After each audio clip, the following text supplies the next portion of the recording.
semuanya, Assalamualaikum warahmatullahi wabarakatuh. Ketemu lagi dengan Zulfa Hanifah Nurfusya NIM 7211419093 dari AKTA 19. Kali ini materinya itu tentang pengembangan sistem. Yang pertama ada pendekatan sistem. Ini merupakan serangkaian langkah-langkah pemecahan masalah yang memastikan bahwa suatu masalah telah dipahami, kemudian solusi-solusi alternatif telah dipertimbangkan, dan bahwa solusi yang dipilih telah berhasil. Yang pertama ada upaya persiapan. Ini meliputi 3 langkah. Yang pertama adalah melihat perusahaan sebagai suatu sistem, kemudian mengenal sistem lingkungan dan mengidentifikasikan subsistem perusahaan. Yang kedua ada upaya definisi. Ini biasanya dirangsang oleh suatu pemicu masalah, yaitu suatu sinyal yang menandakan bahwa keadaan berjalan lebih baik atau lebih buruk dari yang telah direncanakan. Upaya definisi ada 2 langkah, yaitu melanjutkan dari tingkat sistem ke subsistem. Ini bertujuan untuk mengidentifikasikan tingkat sistem di mana terdapat penyebab terjadinya masalah. Langkah yang kedua, menganalisis bagian-bagian sistem dalam urutan-urutan tertentu. Ini meliputi beberapa tahap. Yang pertama ada mengevaluasi standar, kemudian membandingkan output sistem dengan standar, mengevaluasi manajemen, mengevaluasi prosesor informasi, mengevaluasi input dan sumber daya input, mengevaluasi proses transformasi, dan mengevaluasi sumber daya output. Yang terakhir ada upaya solusi. Ini ada beberapa langkah. Yang pertama, mengidentifikasi solusi-solusi alternatif, yaitu dengan menambahkan lebih banyak alat komputer yang sudah ada untuk meningkatkan kapasitas dan kecepatan, kemudian mengganti komputer yang ada dengan komputer yang lebih besar, mengganti komputer yang ada dengan LAN komputer-komputer yang lebih kecil. Yang kedua ada langkah mengevaluasi solusi-solusi alternatif, kemudian memilih solusi yang terbaik, yaitu dengan analisis atau suatu evaluasi sistematis atas pilihan-pilihan dengan mempertimbangkan konsekuensinya pada sasaran organisasi. Kemudian pertimbangan, yaitu proses mental dari seorang manajer. Kemudian ada tawar-menawar, yaitu negosiasi di antara beberapa manajer. Langkah yang selanjutnya dari upaya solusi itu mengimplementasikan solusi, dan yang terakhir adalah menindaklanjuti untuk memastikan keefektifan solusi.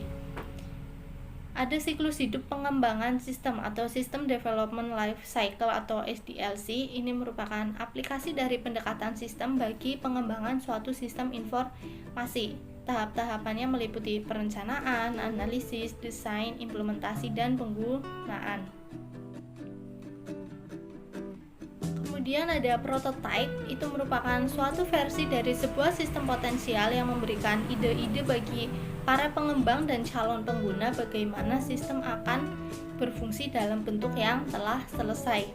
Ada 2 prototype, yaitu prototype evolusioner dan prototype persyaratan. Untuk prototype evolusioner ini akan terus-menerus disempurnakan sampai memiliki seluruh fungsionalitas yang dibutuhkan pengguna dari sistem yang baru. Sedangkan prototype persyaratan ini dikembangkan sebagai satu cara untuk mendefinisikan persyaratan-persyaratan fungsional dari sistem baru ketika pengguna tidak mampu mengungkapkan dengan jelas apa yang mereka inginkan. Tahap pembuatan prototype evolusioner ini meliputi mengidentifikasikan kebutuhan pengguna, kemudian membuat satu prototype, yaitu mempergunakan satu alat prototyping atau lebih untuk membuat prototype. Contohnya adalah generator aplikasi terintegrasi dan toolkit prototyping.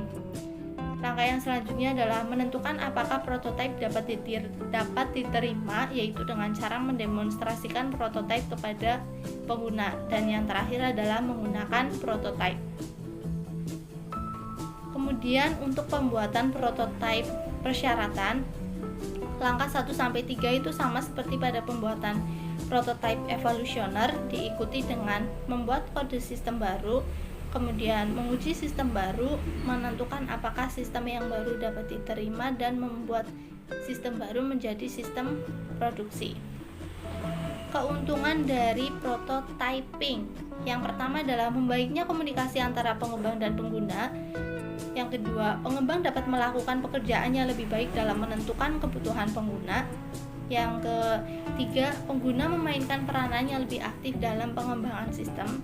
Kemudian, pengembang dan pengguna menghabiskan waktu dan usaha yang lebih sedikit dalam mengembangkan sistem. Kemudian, implementasi menjadi jauh lebih mudah karena pengguna tahu apa yang diharapkan. Di samping itu ada juga kesulitan-kesulitan dari prototyping, yaitu ketika terburu-buru dalam menyerahkan prototipe itu dapat menyebabkan diambilnya jalan pintas dalam definisi masalah, evaluasi alternatif, dan dokumentasi. Kemudian dengan adanya prototyping, pengguna itu akan terlalu gembira. Kemudian prototype evolutioner bisa jadi itu tidak terlalu efisien. Yang terakhir adalah antarmuka komputer-komputer manusia yang diberikan oleh beberapa alat prototyping tertentu itu kemungkinan tidak mencerminkan teknik-teknik desain yang baik. Kemudian ada pengembangan aplikasi cepat atau RAD. Ini unsur-unsurnya ada manajemen, kemudian ada orang, ada metodologi, dan yang terakhir adalah alat-alat. Kemudian ada perkembangan berfase. Ini merupakan suatu pendekatan bagi pengembangan sistem informasi yang terdiri atas 6 tahap, yaitu investigasi awal, analisis, desain, konstruksi awal, konstruksi akhir, dan pengujian dan pemasangan sistem. Kemudian desain ulang proses bisnis atau BPR. TI dapat menerapkan BPR untuk mendesain ulang sistem-sistem informasi yang hidupnya tidak dapat dipertahankan lagi dengan pemeliharaan biasa. Nah, ketika sebuah perusahaan menerapkan BPR pada operasi-operasi utamanya, usaha ini akan selalu memberikan efek gelombang yang menyebabkan perancangan ulang sistem informasi. Kemudian ada rekayasa terbalik dan rekayasa ulang. Rekayasa terbalik itu proses menganalisis sistem yang sudah ada untuk mengidentifikasikan unsur-unsur dan saling keterhubungan di antara unsur tersebut sekaligus untuk membuat dokumentasi pada tingkat abstraksi yang lebih tinggi daripada yang telah ada saat ini. Sedangkan rekayasa ulang ini merancang ulang sebuah sistem seluruhnya dengan tujuan mengubah fungsionalitasnya. Kemudian ada diagram arus data atau DFD. Merupakan penyajian grafis dari sebuah sistem yang mempergunakan 4 bentuk simbol untuk mengilustrasikan bagaimana data mengalir melalui proses-proses yang saling tersambung. Simbol-simbolnya itu antara lain unsur-unsur lingkungan. Ini dikenal istilah terminator, itu dapat berupa orang, organisasi, dan sistem lain yang memiliki antar muka dengan sistem. Yang kedua, proses digambarkan dengan sebuah lingkaran persegi panjang horizontal atau persegi panjang tegak bersudut melingkar. Yang ketiga ada arus data, yaitu terdiri atas sekumpulan unsur-unsur data yang berhubungan secara logis yang berkembang dari satu titik ke titik yang lain. Simbol yang terakhir adalah penyimpanan data. Kemudian diagram arus data bertingkat, itu ada diagram konteks dan diagram nomor N. Diagram konteks itu mendokumentasikan sistem pada tingkat yang lebih ringkas, sedangkan diagram nomor N memberikan lebih banyak detail. Kemudian ada kasus penggunaan, yaitu suatu uraian naratif dalam bentuk kerangka dari dialog yang terjadi antara sistem primer dengan sistem sekunder. Ada naratif kontinu dan format pingpong. Untuk naratif kontinu itu format dengan nomor yang berurutan untuk masing-masing tindakan. Sedangkan format pingpong terdiri atas 2 naratif atau penomoran yang menunjukkan bagaimana tugas-tugas terjadi bergantian antara sistem primer dan sekunder.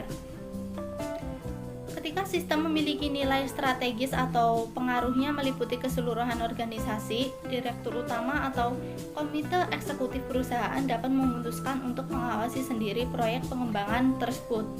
Namun ketika sebuah tujuan dari dibentuknya sebuah komite adalah untuk memberikan panduan, arah, dan kendali secara terus-menerus, maka itu akan disebut sebagai steering committee. Steering Committee SIM itu ketika sebuah perusahaan membentuk satu steering committee dengan tujuan untuk mengarahkan penggunaan sumber daya komputasi perusahaan. fungsi steering committee SIM yaitu untuk yang pertama ada menciptakan kebijakan, ada melakukan pengendalian fiskal dan menyelesaikan perselisihan. Tugasnya adalah melaksanakan seluruh strategi yang dibuat oleh komite eksekutif maupun rencana strategis untuk sumber daya informasi. Keuntungannya adalah komputer akan digunakan untuk mendukung pengguna di seluruh perusahaan. Kemudian proyek-proyek komputer akan memiliki ciri-ciri perencanaan dan pengendalian yang baik. Yang selanjutnya ada estimasi biaya proyek. Komponennya itu informasi mengenai sistem tertentu yang sedang dibuat dan orang yang akan melakukan pengembangan. Kemudian pengalaman historis, pengetahuan mengenai proses pengembangan peranti lunak dan alat-alat serta teknik estimasi. Inputnya itu ada kebutuhan sumber daya, kemudian tarif sumber daya, dan estimasi durasi aktivitas. Dan yang terakhir ada informasi historis. Sedangkan alat-alat dan teknik estimasi biaya itu meliputi estimasi analogis, kemudian estimasi dari bawah ke atas, alat-alat terkomputerisasi, dan model-model matematis. Sedangkan untuk outputnya itu ada detail-detail pendukung dan rencana manajemen biaya. Sekian dari saya untuk materi tentang pengembangan sistem. Apabila ada kesalahan mohon maaf. Terima kasih. Wassalamualaikum warahmatullahi wabarakatuh.